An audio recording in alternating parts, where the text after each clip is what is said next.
తగ్గిపోతోంది.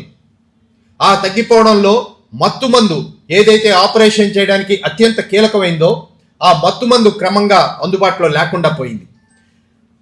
ఈ మత్తుమందు సరఫరా ఆగిపోయి అందుబాటులో లేకుండా పోతే నెమ్మదిగా మత్తు ఇచ్చే శాతాన్ని తగ్గించుకుంటూ వెళ్ళారు. అంటే మొత్తం మనిషికి పూర్తిగా మత్తు ఇచ్చి ఆపరేషన్ చేస్తే నొప్పి తెలియదు, అట్లాంటిది సగం మత్తు ఇచ్చి కుట్లేసే టైంకి మెలకు వచ్చేసేటట్టు ఇటువంటి కొంత రాజీ పడుతూ ఆపరేషన్లు చేసేవాళ్ళు. చివరికి అసలు మత్తుమందే అందుబాటులో లేకుండా పోయింది. అప్పుడు ఆయన అన్నాడు, మత్తుమందు నా దగ్గర లేదు ఇప్పుడు, డాక్టర్ల దగ్గర ఎవరి దగ్గర. ఇప్పుడు చేతులు, కాళ్ళు, అవయవాలు అనేకం బాంబు దాడికి గాయపడి హాస్పిటల్కి వస్తున్నారు. వీళ్ళని ఏం చేయాలి? ఆపరేషన్ చేయకపోతే చనిపోతారు, ఆపరేషన్ చేస్తే చెయ్యాలి అంటే మత్తుమందు లేదు. డాక్టర్గా నా పని ఏంటి? డాక్టర్గా నా పని మనిషి ప్రాణాల్ని బతికించడం. కాబట్టి వీళ్ళకి మత్తుమందు లేకపోయినా ఆపరేషన్ చేసి వీళ్ళ ప్రాణాలైనా బతికించాలి అనుకుని మొట్టమొదట్లో మత్తుమందు లేకుండా ఆపరేషన్లు చేయడం మొదలెట్టాడు.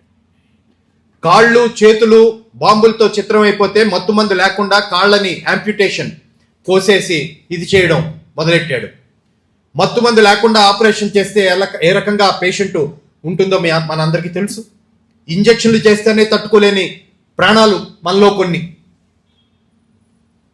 అటువంటి కోసేసి చేస్తుంటే ఆ పేషెంట్ల ఆర్తనాదాలు, కేకలు 6 నెలల పాటు అట్లనే కొనసాగించాడు ఆపరేషన్లు.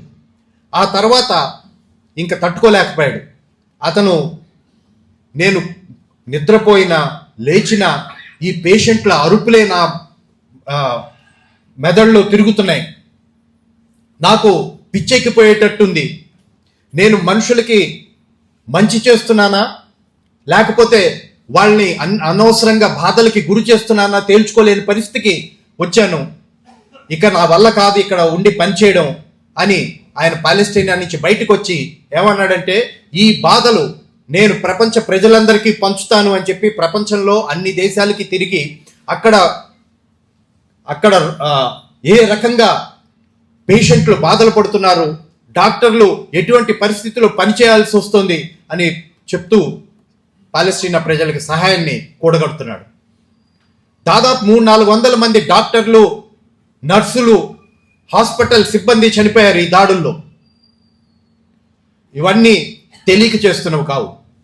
ఇజ్రాయిల్ కావాలని మనుషులు ఎక్కడ ఉన్నారో అక్కడ చూసుకుని బాంబులేస్తున్నారు. మనుషులు ఆహారం కోసం లైన్లలో నిలబడితే ఆహారం కోసం లైన్లో నిలబడిన వాళ్ళ మీద బాంబులేస్తున్నారు. రోగాలు నయం చేసుకోవడానికి లేకపోతే ఇటువంటి బాధల్ని తప్పించుకోవడానికి హాస్పిటల్లో ఎక్కువ మంది ఉంటున్నారు కాబట్టి హాస్పిటల్ని ధ్వంసం చేస్తున్నారు. స్కూళ్ళకి వెళ్తున్నారు కాబట్టి స్కూళ్ళని నాశనం చేశారు. ఒక 64 ఏళ్ల పెద్ద ఆవిడ, అమ్మమ్మ అనొచ్చు, బామ్మ అనొచ్చు, నాయనమ్మ, ఆవిడ మనవడి గురించి చెప్తుంది. ఆవిడ మనవడిని ఆవిడే పెంచుతోంది. ఎందుకనంటే ఆ పిల్లగాడి తల్లిదండ్రులు ఇజ్రాయెల్ దాడిలో చనిపోయారు కాబట్టి ఆవిడే పెంచుతోంది. 10 ఏళ్ల కుర్రాడు. ఆ 10 ఏళ్ల కుర్రాడిని పెంచుతూ అతన్ని కాపాడుకుంటూ వస్తుంది. అక్కడ ఇంతకుముందు చెప్పినట్టు ఆహారం లేదు, నీళ్లు లేవు, లైన్లోకి వెళ్ళి నిలబడి తెచ్చుకోవాలి. ఆ పిల్లవాడు దాహం అని ఏడుస్తూ ఉంటే నీళ్లు లేవు, ఆ వాటర్ ట్యాంకులు కూడా రాలేదు, కాసేపు ఓపిక పెట్టు అని చెప్పింది. ఒకరోజు వాటర్ ట్యాంక్ వచ్చింది. ఒక రోజు అని ఎందుకు అంటున్నానంటే రోజు వచ్చే ట్యాంకులు కావు అవి, అప్పుడప్పుడు వచ్చే ట్యాంకులు. ఆ వచ్చిన ట్యాంకు, నీళ్ల ట్యాంకు దగ్గర ఆ పిల్లవాడు వెళ్తే నీళ్ల ట్యాంక్ వచ్చింది కదా అని ఆవిడే పంపించింది, వెళ్ళి ట్యాంకు వచ్చింది నీళ్లు తాగిరా అని. అతను తాగి గ్లాసులో నీళ్లు తాగి వస్తుంటే ఇజ్రాయెల్ సైనికులు కాల్చి చంపేశారు ఆ కుర్రాన్ని. ఆవిడ అడుగుతోంది, ఏ ప్రపంచ దేశ రాజ్యాంగంలో నీళ్లు తాగితే మరణశిక్ష విధించాలి అని రాసి ఉందో చెప్పండి అని ఆవిడ అడుగుతోంది. మానవత్వం నీళ్లు కూడా ఆ దాహం వేస్తున్న వాళ్ళకి నీళ్లు కూడా ఇవ్వలేనంత స్థితికి పడిపోయిందా అని ఏం సమాధానం చెప్పాలి మనం ఇవాళ? అది ఇజ్రాయిల్లో ఉన్న ప్రజల కష్టాలు, పాలెస్టీనాలో ఉన్న ప్రజల కష్టాలు, ఇజ్రాయెల్ దాడుల వలన ప్రజలు ఎదుర్కొంటున్న బాధలు. అటువంటి బాధలు ఎదుర్కొంటున్నారు కాబట్టే ఎక్కువ మంది ప్రాణాలు పోతే మంచిది, కాళ్ళు చేతులు పోగొట్టుకోవడం కంటే, ఆకలితో బతకడం కంటే అని భావిస్తున్నారు. అటువంటి దీంట్లో కూడా మనం ఇక్కడ వేమన విజ్ఞాన కేంద్రంలో ఉన్నాం. కింద ఒక లైబ్రరీ ఉంది, పక్కన ఒక పుస్తకాల అమ్మడానికి పెట్టారు. ఎంతమంది పుస్తకాలు కొన్నారో తెలీదు, ఎంతమంది పుస్తకాలు చూశారో తెలీదు. కానీ గాజాలో పిల్లలు వాళ్ళు లైబ్రరీలు మా రెండవ ఇల్లు లాంటివి అని చెప్తుంటారు. ఎందుకంటే ఒంటరితనం, స్కూల్ లేవు, ఏవో చిన్న ఇళ్లలో మిగిలిన పుస్తకాలన్నింటినీ పోగేసుకుని లైబ్రరీలు నడుపుతున్నారు. ఆ లైబ్రరీలకు వెళ్ళి వాళ్ళ పుస్తకాలు, ఆ కథలు అవన్నీ చదువుకుని ఆ కథల్లో ఉండే దాన్ని ఏమంటారంటే ఆ రొమాంటిక్ ప్రపంచంలోకి, ఊహాజనిత ప్రపంచంలో విహరించడం వాళ్ళకి కొద్దో గొప్ప ఊరటనిచ్చే అంశం. కాబట్టి వాళ్ళు లైబ్రరీలకి వెళ్ళి పుస్తకాలు చదువుకోవడం, ఆ లైబ్రరీలని ధ్వంసం చేసేశారు. ఆ లైబ్రరీలో ఉంటున్న ఒక లైబ్రరీలో చదువుకుంటున్న 12 మంది పిల్లల్ని చంపేసింది బాంబులు వేసి.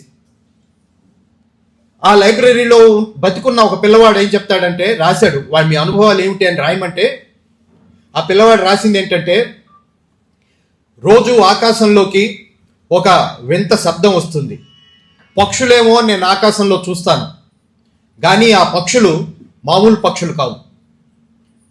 మా ఫ్రెండ్స్ ఇద్దరిని ఎత్తుకుపోయినాయి ఆ పక్షులు. ఆ పక్షులు బాంబులు వేస్తాయి. ఆ బాంబుల్లో నా ఫ్రెండ్స్ ఇద్దరు చనిపోయారు. నా దగ్గర అల్లావుద్దీన్ లాగా ఒక మ్యాజిక్ కార్పెట్, మంత్ర తివాచి ఉంటే ఎంత బాగున్ను, నేను కూడా దాని మీద కూర్చుని ఎగిరి ఈ దేశం నుంచి బయటికి వెళ్ళిపోయేవాడిని అని అతను రాస్తాడు. ఇందాక మాట్లాడుతూ చెప్పారు కదా, క్యూబాలో పుట్టడమే తప్ప అని. క్యూబాలో పుట్టడమే కాదు తప్పు, ఇజ్రాయిల్లో పుట్టడమే తప్ప, పాలెస్టీనాలో పుట్టడమే తప్ప. ఇవాళ పుట్టుక మీ చేతుల్లో లేదు, నా చేతుల్లో లేదు, మన ఎవరి చేతుల్లో లేదు. మీరంతా తిరుపతిలో, ఆంధ్ర రాష్ట్రంలో, భారతదేశంలో పుట్టారు కాబట్టి ప్రపంచంలో ఎక్కడ ఏమి జరిగినా కానీ మీ 6 గంటల సీరియల్లో లేకపోతే 7 గంటల సీరియల్లో, T20 మ్యాచ్లో ఉగ్గాని లేకపోతే రాగి ముద్దో లేకపోతే తిరుపతి లడ్డువో ఇవన్నీ తిని మీరు బాగుంది అని అనుకోవచ్చు. ఒక్కటే మీరు ఈ రకంగా ఆలోచించడానికి కారణం, మీ పుట్టుక మీ చేతుల్లో లేనిది ఇక్కడ జరిగింది కాబట్టి. మీలాంటి కోరికలే గాజాలో ఉన్న పిల్లలకి ఉండవా? మనలాంటి కోరికలే ప్రపంచంలో ఉన్న పిల్లలకి, తల్లిదండ్రులకి ఉండవా? వాళ్ళందరూ ఈ విజ్ఞానాన్ని, ఈ అభివృద్ధిని ఆనందిస్తూ అనుభవించాలని కోరుకోరా? ఒక మంచి జీవితం వాళ్ళకి, వాళ్ళ తర్వాత తరాలకి కావాలని కోరుకోరా? అటువంటి కోరికల్ని కోరుకునే ముందే చిదిమేస్తోంది వాళ్ళ యుద్ధం. పాలెస్టీనాలో ప్రతిరోజు 180 మంది మహిళలు ప్రసవిస్తున్నారు.